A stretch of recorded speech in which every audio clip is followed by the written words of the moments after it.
Hello guys and dolls! So I'm back from Paris now and I'm well rested and I've had things to think about and to digest and to think of the best way to tell you the information that I was given.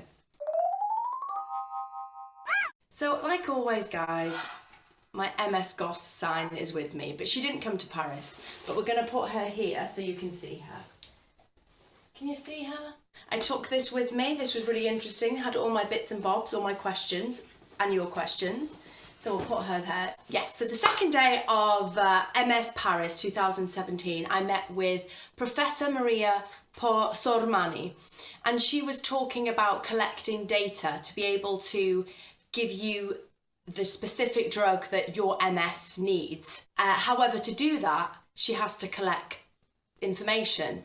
And she was just talking about how you should go and speak to your neurologist, you should speak to your doctor about all the different symptoms. So they're able to then collect as much data as possible and make a diagnosis as to what drug suits what MS. Two people with MS are just not the same. Therefore, what drug might work for you might not work for somebody else. So she was very encouraging of people talking to their neurologist. And then I met with a neurologist called Barry Singer. What a name, Barry Singer. Very grateful. Wonderful to be here. And he was talking about pregnancy with multiple sclerosis because they've still yet to find a medication that you can take during your pregnancy. Something that I found really interesting about that topic was the fact that you're completely kind of looked after during your pregnancy. Your immune system gets a boost. You know, genetically, this thing inside you is only half of you, so the other half maybe is looking after you.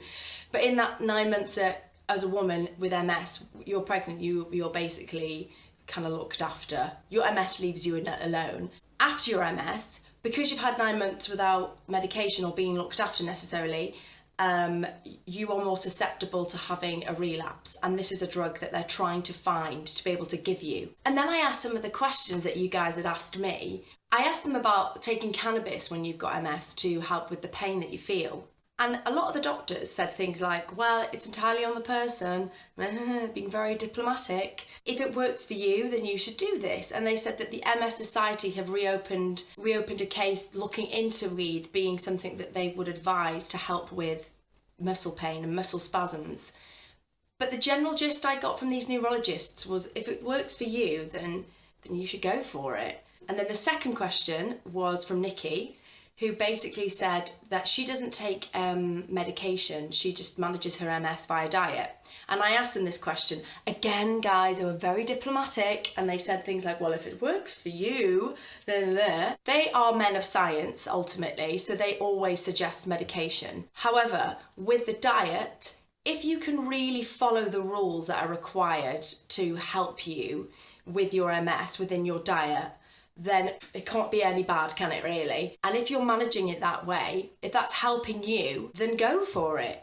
I think a lot of the thing that I found about being at this conference was ultimately talking about MS, like talking to your neurologist, not putting them on a pedestal and assuming that they're going to know all your symptoms or understand everything. It's really crucial. I did at times find it a bit overwhelming. I interviewed some people and some of them kind of forgot themselves. They forgot who they were interviewing, and in the sense that I look healthy, and even these as professionals didn't always follow that rule of like, don't judge a book by its cover, because sometimes they would say things that would really, I think that happening just proved to me how important it is that we create awareness. This is such a hidden illness that people don't know, and that happening was a thing that just highlighted that we have to talk about this condition and we have to tell people about it. I'm not saying be a victim, I'm not saying you can't enjoy life, I'm just saying that by talking about it we create awareness, and then we're making lives better for ourselves.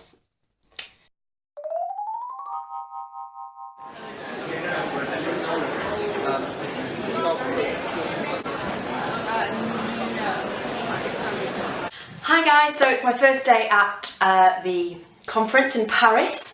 God, I just feel so honoured to be here. It's a privilege, absolute privilege, and Shift, this amazing MS charity, have given me the opportunity, and I'm just grabbing it with both hands. So I thought I'd tell you about my day. When you get there, you get like this bag. I think I showed you some of the goodies before. And you just get like a pass, your press pass, and then you get some information about the day, you get a map, get some really cool goodies as well. Goodies, more like games. Anyway, I'll show you. So this is one of the games I got. Just got to put these basically in here. It tests your coordination. Yeah. And then this bad boy here as well. You basically put this on the floor and you have to kind of, you've got to walk in a straight line. It seems simple, but when you have multiple sclerosis, this is a problem, like walking in a straight line, hence why I look like I'm pissed all the time, which I'm not. And then I had this awesome opportunity to speak to a neurologist, and he was called, just got to my trusty brochure here, he was called Jeremy Holbert. He was really interesting, and he was fascinating. Basically just talking about brain health, because that's what we talked about today. And one of the things that he talked about was how you should talk to your neurologist. Don't feel like they are out of your grasp, you know, talk to them basically, because they're not psychic as well. So you have to tell them about your symptoms. One thing he did recommend, which I think is so important, is to make a diary, because then you've got it to look at and reference. Because something that might happen to you on a Wednesday, come Friday, you might completely have forgotten about it. So write it down in a diary. So then when you go and see your neurologist, you're able to give him this book of symptoms that you've been having, and he can tell you whether they're something they need to pursue or something that you don't need to worry about. But the point is to have a conversation, to have this evidence, or to have this thing to talk to him about. That was really, really, really useful. And then I met this MS nurse. She was fabulous, and her name was Jodie Hartson, and she was from Australia, so she's come a long way. And she was talking again about, looking after yourself, continuing with the exercise. This is something that she wanted to kind of highlight as well. And again, she was talking about talking to your neurologist. Kind of creating this circle of trust where you can talk to your MS nurse, you can talk to your neurologist, because they're not psychic, they can't figure these things out. So having a diary and listing it is fucking crucial, excuse my French. And then another massive part of this trip so far has been meeting the other MS reporters. It's been phenomenal. Just meeting other people with this condition, and you don't even know, like, this is another thing, you don't even know they have it, and until you say, oh, do you have MS? And then they say, yeah, you just wouldn't know, which kind of highlights this condition and how quiet it can be. What they're going through, what they've been through, because I think, so far, I think I'm the one who's been diagnosed the least amount of time, because mine's 6 months, and some people have had it, well, they've known they've had it for like years and years and years. So talking to them about that has been really useful, and how they discovered they had it, what they did, what their feelings were. That was really, really important to me to hear that. This is still kind of at the start of my journey of what's going on. I'm not fearful of it, bring it on, I'm not scared. Yeah. I will say though, guys, that this conference was so encouraging. These experts, these neurologists, these professors, they've got our back. They're doing everything they can to find a cure, and if not a cure, then they're doing everything they can to make our life living with multiple sclerosis much better. And that was so inspiring and so encouraging to see. The next big thing I've got coming up is I go to Prague at the end of this month. It's December next month. Can you cope?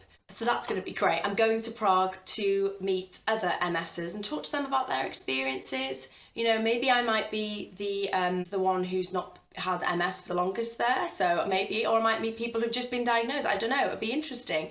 Either way, it's going to be fabulous.